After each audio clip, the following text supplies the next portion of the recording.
সালাউদ্দিন আহমদ মহোদয়কে।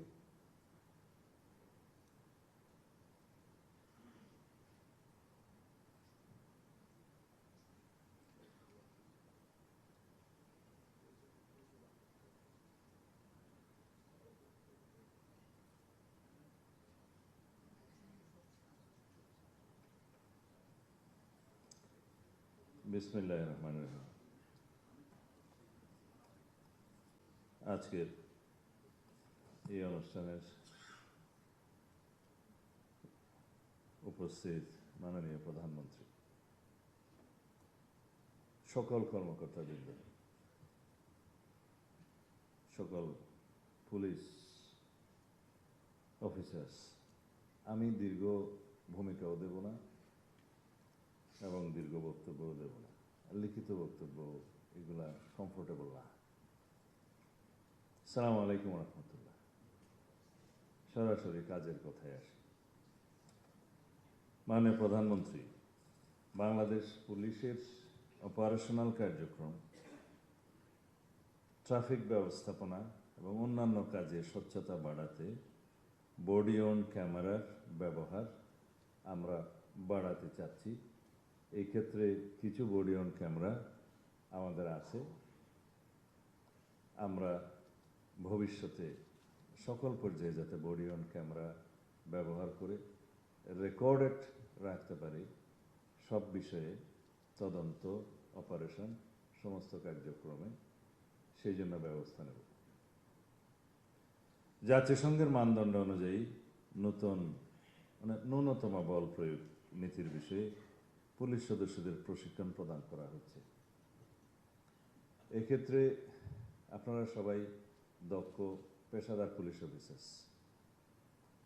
আপনাদেরকে স্মরণ রাখতে হবে, মানবাধিকারের বিষয়টি এখন অত্যন্ত গুরুত্বপূর্ণ। কিন্তু তাই বলে আপনারা অপরাধ কার্যক্রম বন্ধ করতে গেলে বা কমাতে গেলে বা প্রসিকিউশন টিমকে সহযোগিতা করতে গেলে তদন্ত কার্যক্রম যাতে সুষ্ঠুরূপে পরিচালিত হয়, সেই জন্য আপনারা কৌশলে যা যা করতে হয় সেরকম মানবাধিকারকে সমুন্নত রেখে সকল কার্যক্রম চালান। সড়ক, মহাসড়ক, নৌপথ, রেলপথ, শিল্প ও কলকারখানা এবং দেশের গুরুত্বপূর্ণ স্থাপনা নিরাপত্তা নিশ্চিত করার পাশাপাশি রোহিঙ্গা ক্যাম্প, যেটা FDM এর নামে পরিচিত, অর্থাৎ স্পর্শকাতর স্থানেও বাংলাদেশ পুলিশ দক্ষতার সাথে দায়িত্ব পালন করছে। এখানে 4টা লেয়ারের নিরাপত্তা ব্যবস্থা আছে। প্রথম APBN, তারপরে পুলিশ, এরপরে সম্ভবত কোস্টগার্ড, BGB, তারপরে বাংলাদেশ সেনাবাহিনী। অপারেশনাল ছাড়া অন্যান্য কার্যক্রমে প্রাথমিকভাবে আমাদের পুলিশিং ব্যবস্থায় যা যা আছে সেটা করি। অপারেশনের ক্ষেত্রে আমাদের যৌথ অপারেশনের ব্যবস্থার সিদ্ধান্ত গৃহীত হয়েছে, আপনারা সিনিয়র অফিসাররা সবাই জানেন। বর্ডার এরিয়ায় BGB তার ভূমিকা পালন করবে সেই জায়গায়। নৌ পুলিশ এবং কোস্টগার্ড সীমান্ত, যেহেতু নাফ নদী এবং আদার্স এরিয়া আছে, সেখানে পালন করবে। নেভি সমুদ্রের দায়িত্ব পালন করবে। ইন ডিটেইল আপনারা জানেন, আপনারা এই কমিউনিকেশনটা ডিসেমিনেট করবেন টু দি লোয়েস্ট লেভেল। পর্যটন শিল্পের উন্নয়নে পর্যটকদের নিরাপত্তা নিশ্চিত করতে ট্যুরিস্ট পুলিশের সক্ষমতা বাড়ানো হচ্ছে।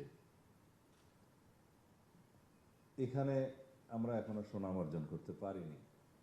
ইন ডিটেইল আমি আপনাদেরকে বলবো না, সেটা আপনারা জানেন। এখানে আমাদের দেশের ভাবমূর্তির বিষয়টি জড়িত। ট্যুরিস্ট পুলিশের যিনি সিনিয়র অফিসার রেসপন্সিবল, উপরে তো IGP আছে, আপনারা আবার একটা সমন্বিতভাবে উদ্যোগ গ্রহণ করবেন যাতে আমাদের দেশের ভাবমূর্তি বৃদ্ধি পায় এবং পর্যটকের সংখ্যা বৃদ্ধি পায়। Police clearance certificate, online GD সহ অন্যান্য সেবা দ্রুততার সঙ্গে প্রদানের কার্যক্রম চলছে, কিন্তু এটা এনশিওর করতে হবে যাতে সবকিছু আমরা যথাসময়ে দিতে পারি। পুলিশ ক্লিয়ারেন্সের নামে অতীতে যে সমস্ত ভোগান্তি হতো আমরা নিজেরা ভুগি জানি, সেই রকম কোনো রিপোর্ট যেন না আসে।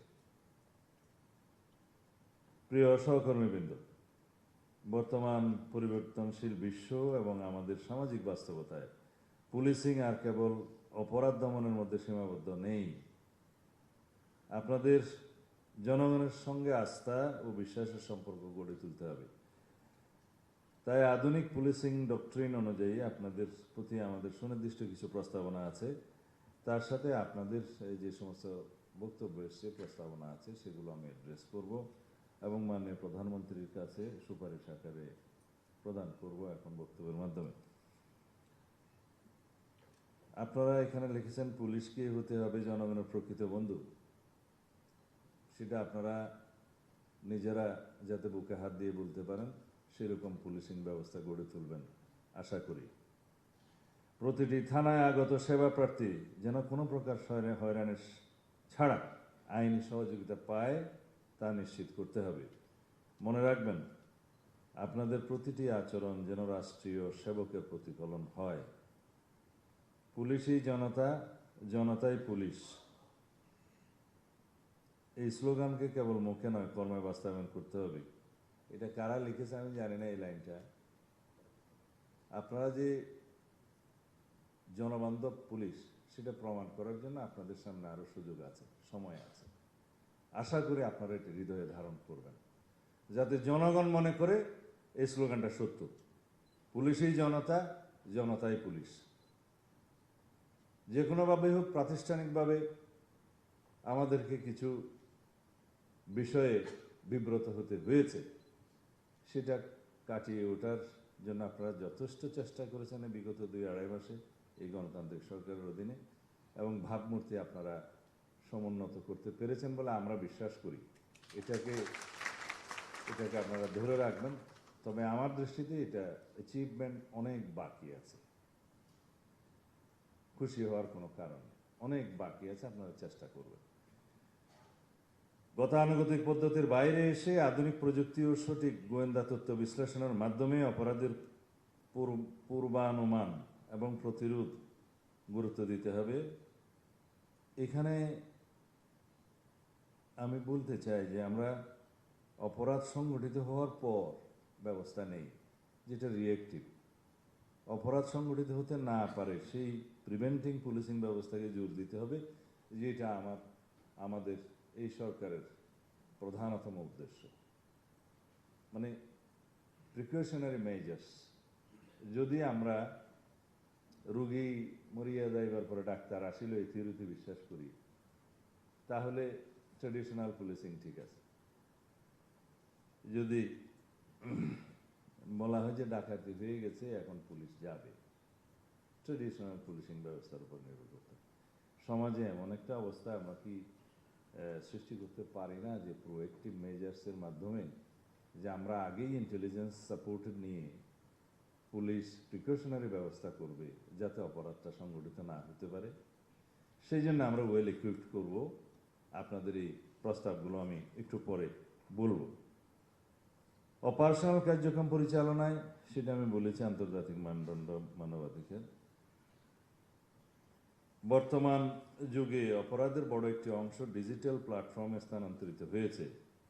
সাইবার অপরাধ, গুজব এবং অপপ্রচার রোধে আপনাদের প্রযুক্তিগত সক্ষমতা বাড়াতে হবে, এখানেই আমি কথা বলব।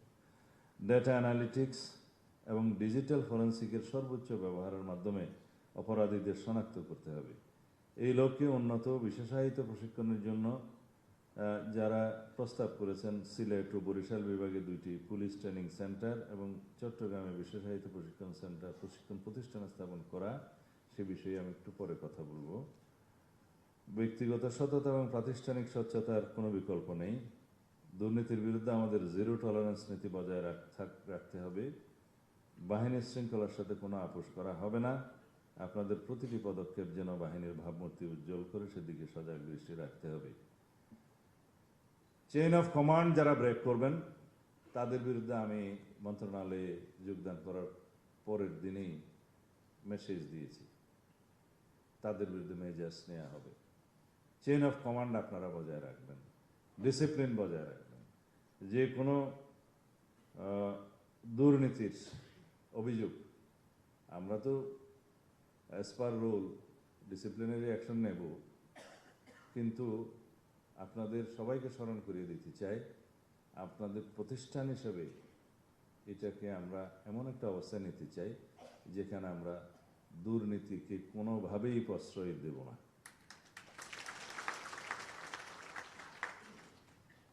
তৃণমূল পর্যায়ে অপরাধ দমনে স্থানীয় জনগণের সাথে বন্ধন তৈরি করুন। বিট পুলিশিং কার্যক্রমকে আরও গতিশীল করে পাড়ায় মহল্লায় অপরাধীদের অভয়ারণ্য গুড়িয়ে দিতে হবে। মাদক, সন্ত্রাসবাদ এবং উগ্রবাদের বিরুদ্ধে সামাজিক প্রতিরোধ গড়ে তুলতে হবে। এবার আমি আপনাদের দাবি দেওয়া সংক্রান্ত এবং আমাদের এই প্রতিষ্ঠানকে একটি বিশ্বমানের প্রতিষ্ঠান হিসেবে গড়ে তোলার জন্য যা যা কিছু আমাদের প্রয়োজন এবং বর্তমানে বিশ্বের সাথে পাল্লা দিয়ে যে যে বিষয়গুলো অ্যাড্রেস করা প্রয়োজন সেই বিষয়গুলো আমি মাননীয় প্রধানমন্ত্রীর সামনে উপস্থাপন করছি। বাংলাদেশ পুলিশে একটি সাইবার ক্রাইম ইউনিট প্রতিষ্ঠা করা জরুরি, সেই দাবিটা এসছে প্রতিষ্ঠানের পক্ষ থেকে। এখানে আমরা একটি আইন প্রণয়নের জন্য হাই লেভেল কমিটি করে দিয়েছি কিছুদিন আগে। তারা একটা লেজিসলেশন সাজেস্ট করবেন যেখানে এই cyber crime, social media, visual media অপব্যবহার এবং যেটা বলা হয় মিস ইনফরমেশন এবং ডিসইনফরমেশন স্প্রেডিংয়ের মাধ্যমে যে অপরাধটা হচ্ছে সেটা অ্যাড্রেস করা, সাথে সাথে এই সাইবার ক্রাইম সংক্রান্ত অন্যান্য যে সমস্ত অপরাধগুলো আছে সেটা অ্যাড্রেস করার ক্ষেত্রে এবং পিউনিটিভ মেজার্স নেওয়ার ক্ষেত্রে আমরা কি লেজিসলেশনটা আনতে পারি। বিদ্যমান সাইবার অ্যাক্ট যেহেতু অনেক বেশি সমালোচিত হয়েছে এবং বর্তমানে যেটা আছে তাতে করে আমরা যেখানেই যাকে চালান দিচ্ছি এটা বেইলেবল হয়ে যাচ্ছে। তার সাথে ফিনান্সিয়াল ইন্টেলিজেন্স ইউনিটের যে বিএফআইউর যে কাজটা সিআইডি করে থাকে, নিজস্বভাবে করে থাকে, মানি লন্ডারিংয়ের ক্ষেত্রে করে থাকে, বাংলাদেশ ব্যাংকের ফিনান্সিয়াল ইন্টেলিজেন্স ইউনিটের সাথে সংযুক্তভাবে করে থাকে। সিনিয়র অফিসাররা নিশ্চয়ই এগুলো বুঝতে পারছেন যারা ডিল করছেন, সিআইডি সহ আদার্স। সেগুলো সমন্বিত করে আমাদের একটা আইন প্রণয়ন করা দরকার। বাংলাদেশে যা হয়, একটা অপরাধ সংগঠিত হয়েছে, একটা আলাদা আইন হয়। একটা শিশু দর্শন হয়ে গেছে, একটা আলাদা ধারা হয়েছে এবং একটা কোর্টও প্রতিষ্ঠা করা হয়েছে। এখন সেই কোর্টের কোনো কাজ নেই। প্রত্যেক ডিস্ট্রিক্টে একটা সেই মর্যাদার একটা কোর্ট এস্টাবলিশড হয়েছে, অফিসাররা পদায়ন হয়েছে, তার সাথে যে রেভিনিউ এক্সপেন্ডিচার আছে সেটা কেউ চিন্তা করে। এবং কোর্ট এস্টাবলিশ করতে গেলে সেরেস্তাদার থেকে শুরু করে কোর্ট পর্যন্ত অনেকগুলো পদের সৃষ্টি আছে, সেগুলো রেভিনিউ এক্সপেন্ডিচার আছে, তার নিরাপত্তার ভারটা আমাদের দেখতে হয়, হাউজিংয়ের ব্যবস্থা আছে, এরকম আলাদা আলাদা আইন, আলাদা আলাদা কোর্ট, আলাদা আলাদা হয়ে যাচ্ছে। সেই জন্য আমাদেরকে সমন্বিতভাবে এক জায়গায় যাতে আমরা অ্যাড্রেস করতে পারি সেই লেজিসলেশন এবং সেই প্রতিষ্ঠানটা গড়ে তুলতে হবে। সেটার জন্য মাননীয় প্রধানমন্ত্রী আমি প্রস্তাব করছি আমরা আলাদা একটি cyber security unit, crime unit আমরা এস্টাবলিশ করতে চাই। সেই জায়গায় প্রয়োজনে একজন অ্যাডিশনাল আইজিপি লেভেলের কর্মকর্তা হেড করবেন এবং সেই অর্গানাইজেশনটা সেভাবে থাকবে। এটা যুগের দাবি এবং বর্তমান বিশ্বে সাইবার ক্রাইমের জন্য, ফিনান্সিয়াল ক্রাইমের জন্য, ফিনান্সিয়াল ইন্টেলিজেন্সের জন্য এবং টেলিকমিউনিকেশনের ক্ষেত্রে এগুলো ইন্টারসেপশনের জন্য সরকারি পর্যায়ে যে প্রতিষ্ঠানগুলো আছে সেখানে আমরা এই টিমকে প্রশিক্ষণ দিতে পারি। ইতিমধ্যে কয়েকটি দেশের সাথে আমার কথা হয়েছে। সুতরাং যদি আপনি অনুমোদন করেন তাহলে আমরা সেই দিকে যাব ইনশাআল্লাহ, with legislation, with organisation, with a motive. দ্বিতীয় হচ্ছে বাংলাদেশ পুলিশের জন্য প্রশিক্ষণ একাডেমি আমরা গতকালকে মানে প্রধানমন্ত্রী সম্মতি দিয়েছেন, জঙ্গল সলিমপুরে আমরা দুইটা বড় একাডেমি করতে চাই। একটা এলিট ফোর্সের জন্য, কারণ র্যাবের নামটা রাখা যাবে কি যাবে না সে ডিসিশন পরে। র্যাবের জন্য আলাদা লেজিসলেশন করার জন্য আমরা ইতিমধ্যে অনেক দূরে এগিয়ে গিয়েছি, রিপোর্টটা আমার বরাবর আসবে। কারণ একটা র্যাব ফোর্স রেইজ করা হয়েছে মানে প্রধানমন্ত্রী, এটা কিভাবে ফাংশন হয়েছে আমি মন্ত্রণালয়ে যাওয়ার পর দেখলাম এর জন্য আলাদা কোনো আইন নাই। আর্ম পুলিশ ব্যাটালিয়নের একটা নির্দিষ্ট ধারার অধীনে র্যাব কাজ করে। সেই প্রতিষ্ঠানটা একটা এলিট ফোর্স হিসাবে যদি আমরা রাখতে চাই, যে নামেই হোক, with all equipments and logistic man power আর যা কিছু আছে, ইন্টেলিজেন্স সাপোর্ট, সব কিছু যদি আমরা সেখানে শিফট করতে চাই, সেই এলিট ফোর্সের জন্য একটা আলাদা লেজিসলেশন দরকার। সেখানে তাদের অথরিটি থাকবে, রেসপন্সিবিলিটি থাকবে, সাথে সাথে অ্যাকাউন্টেবিলিটি এবং ট্রান্সপারেন্সি এনশিওর করতে হবে। এই চারটা এমবডিড করে সেই আলাদা লেজিসলেশনটা আগামী 2-1 মাসের মধ্যে আশা করি ফাইনালাইজ করতে পারবো। তখন সেটা এলিট ফোর্স রেজ করবে। এখন অ্যাডক ভিত্তিতে এই সমস্ত প্রতিষ্ঠান কিভাবে 10-12 বছর চলেছে বা আরো বেশি চলেছে আমি জানি না। এভাবে রাষ্ট্র চলতে পারে না। একটা অথরিটি আছে, রেসপন্সিবিলিটি আছে, কিন্তু কোনো ট্রান্সপারেন্সি এবং অ্যাকাউন্টেবিলিটি নাই, সেটা হতে পারে না। এই পুলিশ একাডেমি দুটো ইনশাআল্লাহ আমরা ভিজিট করে, জায়গা যেহেতু সরকারি জায়গা সেটা আমরা দেখবো, এবং ওই এলাকায় আরও একটি আমি প্রস্তাব করছি, মানে প্রধানমন্ত্রী একসাথে তারা যে স্পোর্টস কমপ্লেক্সের প্রস্তাবটা করেছে পুলিশ বাহিনীর জন্য, আলাদা স্পোর্টস কমপ্লেক্স, আমি নগরের ভিতরে এই প্রতিষ্ঠান দেওয়ার জন্য এত জমি নাই। তো সুতরাং আমরা যদি কোথাও এরকম সরকারি জমি, খাস জমি পাই, জঙ্গল সলিমপুরের মতো অথবা অন্য জায়গায়, জমি নষ্ট না করে আমরা পুলিশের জন্য একটা স্পোর্টস কমপ্লেক্স চাই। মাননীয় প্রধানমন্ত্রী আপনি সদয় বিবেচনা করবেন।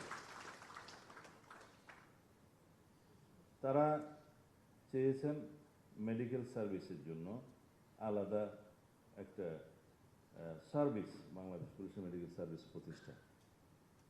আপনাদের চাওয়াটা ন্যায্য, কিন্তু প্রত্যেক সার্ভিসের জন্য একটা আলাদা যদি মেডিকেল সার্ভিস আমরা এরকম এন্টারটেইন করি, সেটা আমাদের রেভিনিউ কতটা সাপোর্ট করতে পারবে সেটা চিন্তা করতে হবে। আমরা এক্সিস্টিং যে হসপিটালটা আছে, রাজার বা সেন্ট্রাল হসপিটাল বা ডিভিশনাল পর্যায়ের হসপিটাল, এগুলোকে আমরা আরও উন্নত করবো ইনশাআল্লাহ। এখানে ওয়েল ইকুইপমেন্ট হবে এবং যথাযোগ্য ডাক্তার, তারা পিজি হাসপাতালের হোক, ঢাকা মেডিকেলের হোক, প্রয়োজন অনুসারে যদি আমরা ডেপুটেশন আনতে পারি ওখানে সেই সার্ভিসটা হবে। দরকার হলো আপনাদের চিকিৎসা সেবা, নাকি আপনাদের দরকার তো চিকিৎসা সেবা, সেই চিকিৎসা সেবাটা এনশিওর করার জন্য মাননীয় প্রধানমন্ত্রী ইতিমধ্যে বড় বড় কিছু প্রাইভেট হসপিটালের সাথে চুক্তি সম্পাদনের জন্য নির্দেশনা দিয়েছেন স্বাস্থ্য মন্ত্রণালয়কে। আমরা সেই সেবাটা ওখান থেকেও নিতে পারব। যদি চিকিৎসা সেবাই আমাদের দরকার হয়, কারো ক্যান্সার, কারো কিডনি, কারো ভালো, এখন সবগুলো ইউনিট আমরা রাজারবাগে প্রতিষ্ঠা করতে পারবো এমন তো নয়। যেখানে স্পেশালাইজড হসপিটাল আছে, প্রাইভেট হোক, সেই ফেসিলিটিটা যদি পুলিশ বাহিনীর জন্য মানে প্রধানমন্ত্রী আপনি উন্মুক্ত করেন, অন্যান্য অর্গানাইজেশনের বা ব্যক্তি প্রাইভেট যারা আছে দরিদ্র রোগী তাদের সমান যদি পুলিশ বাহিনীকেও আপনি অ্যালাউ করেন, তাহলে সেই সার্ভিসটা আমরা পাবো। পাশাপাশি আমরা আমাদের এক্সিস্টিং যে হসপিটালগুলো আছে এগুলোকে আমরা আরো উন্নত করে গড়ে তুলবো ইনশাআল্লাহ। এখন তো তালি হলাম, নিজের তো পাইলেই খালি তালি দেন। আচ্ছা, এখন আপনারা এভিয়েশন পুলিশ প্রতিষ্ঠার কথা বলছেন। এই মুহূর্তে বোধহয় পুলিশের জন্য এভিয়েশন পুলিশ প্রতিষ্ঠা করা সুবিবেচিত হবে না। আমরা এভিয়েশন সার্ভিসের জন্য বিগত সরকারের সময়, আমি এখানে সমালোচনা করবো না, 2টো হেলিকপ্টার তো কেনা হয়েছে, আমরা সরবরাহ পাইনি। কেন পাইনি তাও জানেন, রাশিয়া থেকে কেনা হয়েছে, এটা পরে আরেকটি দেশের এম্বার্গো ছিল, মানি ট্রানজ্যাকশন অসুবিধা ছিল, সেটা আমরা কোনো রকমের সেই দেশের একটু ক্লিয়ারেন্সটা এখন পেয়েছি, সেটা হয়তো সরবরাহ হবে। এখন তারা আরও বেশি ক্লেম করতেছে মেনটেনেন্স, এটা ওইটা বলে টোলে আমরা এখন এটা পাইনি। এই MI-17 কি পুলিশ এখন মেনটেন করতে পারবে? যেটা মেনটেন করতে পারবে সেরকম অর্গানাইজেশনের জন্য হলে অসুবিধা নেই, কিন্তু আসার পরে এই দুইটা দিয়ে আমরা স্টার্ট করব। মেনটেনেন্সের জন্য বা অন্য কিছুর জন্য আমরা সেনাবাহিনীকে অনুরোধ করব, আমাদের প্রয়োজনীয় যেই সাইজের হেলিকপ্টার প্রয়োজন, দরকার হলে সেটা আমরা এক্সচেঞ্জে নিতে পারবো, এবং সেটা আমাদের ডিপার্টমেন্ট হবে, কথা হবে, সবাই তো সরকারি সংস্থা। কিন্তু এভিয়েশন সার্ভিস আলাদা এই মুহূর্তে না করে, র্যাবের একটা হেলিকপ্টার আছে, সেটাও মেনটেন করা হয় না। আমি রাজশাহী যাওয়ার সময় সেই র্যাবের হেলিকপ্টারে ওই সময় উঠতে স্বচ্ছন্দ বোধ করি না। বিজিবিতে 2টা হেলিকপ্টার আছে, স্বরাষ্ট্র মন্ত্রণালয় অর্গানাইজেশন, একটা সবসময় মেনটেনেন্সে থাকে আর একটা বসে গেছে। তা আমরা সেগুলো রেজ করতে হবে, বেশি দরকার কার। তো সেই হিসাবে মানে প্রেস্টিজ হিসেবে একটা অর্গানাইজেশনের যদি হেলিকপ্টার চান তো ঠিক আছে, কিন্তু র্যাবের একটা আছে, বিজিবির 2টা আছে, বিজিবির আরও দরকার। আমরা সেগুলো রিপ্লেস করতে পারি না। এভিয়েশন সার্ভিস ইনশাআল্লাহ কোনো এক সময় গঠিত হবে, যদি আপনারা আপনাদের সেই টেস্টে উত্তীর্ণ হন ইনশাআল্লাহ। আপনারা দূতাবাসে অফিসার নিয়োগের ক্ষেত্রে যে প্রস্তাব দিয়েছিল দেখছি খুব বেশি তালি দিয়েছে, এবং বিদেশে পোস্টিংয়ের জন্য বিভিন্ন জায়গায় এটা জরুরি আছে, কিন্তু এটার একটা আমাদের সমন্বিত আলোচনা প্রয়োজন আছে বিভিন্ন ডিপার্টমেন্টের সাথে, ফরেন মিনিস্ট্রির সাথে, এস্টাবলিশমেন্ট মিনিস্ট্রির সাথে, দুদকের সাথে, লেবার মিনিস্ট্রির সাথে, আরও অন্যান্য অর্গানাইজেশন আছে, আমি ডিফেন্সের কথা বললাম না। সবাই তো চাইবেন আমাদের প্রয়োজন অনুসারে যদি ডেপুটেশনে সেরকম কোনো কর্মকর্তা কোনো নির্দিষ্ট দেশে পাঠাতে হয়, আমরা পাঠাচ্ছি তো। পাসপোর্টের জন্য আমরা টিম পাঠাচ্ছি না, স্পেনে পাঠাইনি, আমরা হোম মিনিস্ট্রির অধীনে পাঠাইনি, সৌদি আরবে পাঠাইনি, বা দুবাইতেও পাঠাতে হবে, পাঠাইছি সম্ভবত। অ্যাজ অ্যান্ড হোয়েন নেসেসারি আমরা স্বরাষ্ট্র মন্ত্রণালয়ের অধীনে সেরকম টিম পাঠিয়ে থাকি। যদি পার্মানেন্ট এরকম পোস্ট ক্রিয়েট করতে হয়, ডেপুটেশনে দিতে হয়, সেটার রেভিনিউ এক্সপেন্ডিচার কী হবে, নতুন রেভিনিউ স্ট্রাকচার করতে হবে কিনা, এস্টাবলিশমেন্টের অনুমতি নিতে হবে কিনা ইত্যাদি অনেক পরীক্ষা নিরীক্ষাতে আশা করি সেটা আমরা পরে বিবেচনা করব, একদম হতাশ করছি না। অন্যান্য বিষয়ে বেশি আমি আর সময় নেব না। মাননীয় প্রধানমন্ত্রী, আমাদের প্রধান উদ্দেশ্য যেটা আপনি ইতিমধ্যে আমাদের উদ্দেশ্যে যে অনুশাসন দিয়েছেন বিভিন্ন সময়, যে মাননীয় প্রধানমন্ত্রীর ঘোষিত সেবা বান্ধব ও আধুনিক পুলিশ গঠনের লক্ষ্যে স্বল্প, মধ্য ও দীর্ঘমেয়াদী পরিকল্পনা যেমন জরুরি, তেমনি প্রয়োজন কর্মপরিকল্পনার বাস্তবায়ন। আমি আশা করি স্বরাষ্ট্র মন্ত্রণালয় বাংলাদেশ পুলিশ যৌথভাবে সমন্বিত কর্মসূচি গ্রহণের মাধ্যমে মাননীয় প্রধানমন্ত্রীর অভীষ্ট লক্ষ্য অর্জনে মেধা, দক্ষতা ও নিষ্ঠার সাথে দ্রুত কার্যক্রম গ্রহণ করবে। এটা কি আপনারা জেনে বুঝে দিয়েছেন? না হলে আমি যতক্ষণ থাকবো সেটা অ্যাকাউন্টেবিলিটি কিন্তু আপনাদের কাছ থেকে নেব। আমাদের 31 দফা, তার ভিত্তিতে নির্বাচনী ইশতেহার বাস্তবায়নটা আমাদের জন্য চ্যালেঞ্জ। মাননীয় প্রধানমন্ত্রী বিভিন্ন কর্মসূচি হাতে নিয়েছেন, এগুলো সুষ্ঠুভাবে বাস্তবায়নের জন্য প্রথম দরকার হলো দেশের আইন শৃঙ্খলা পরিস্থিতিকে সমুন্নত রাখা।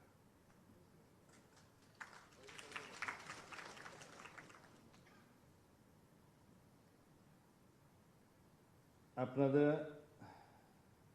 এখানে লিখেছেন রাষ্ট্রের অত্যন্ত গুরুত্বপূর্ণ স্তম্ভ, আপনারা নিজেরাই লিখেছেন। আপনারা স্টেট অর্গানাইজেশন, স্তম্ভ হিসেবে যে কয়েকটি স্তম্ভের উপরে দেশের স্থিতিশীলতাটা বজায় থাকে, রক্ষা হয়, তার মধ্যে প্রধানতম স্তম্ভ হচ্ছে আইন শৃঙ্খলার স্তম্ভটা।